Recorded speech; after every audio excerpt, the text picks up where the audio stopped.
अहमदनगरमधील निळवंडे जलाशयाच्या डाव्या कालव्याचं पाणी बंद करा। पाणी बंद न केल्यास कालवा फोडू।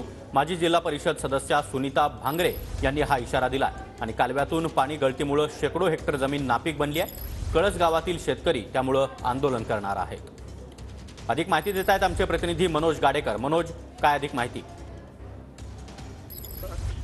काही दिवसांपूर्वी निळवंडेच्या कॅनलची चाचणी झाली होती आणि अनेक ठिकाणी पाणी गळतीचं प्रमाण देखील समजलं होतं। मात्र त्यावर उपाययोजना पूर्णपणे अपयशी ठरलेल्या आहेत आणि खानापूर ते कळस या दरम्यान जे 1000 शेकडो हेक्टर जमीन आहे ही पूर्णतः पाण्याखाली गेलेली आहे। गुडघाभर पाणी त्या शेतामध्ये साचले, त्यामुळे शेतकरी आक्रमक आहेत। काही दिवसांपूर्वी जिल्हा परिषद सदस्य भांगरे यांनी इशारा दिला होता कालवा फोडण्याचा। त्या अनुषंगाने 144 कलम त्या परिसरात लावण्यात आलेला आहे। मोठ्या प्रमाणात पोलीस बंदोबस्त जो आहे तो खानापूर येथे तैनात करण्यात आलेला आहे। पोलीस छावणीचं स्वरूप जे आहे ते परिसरात निर्माण झालेलं आहे।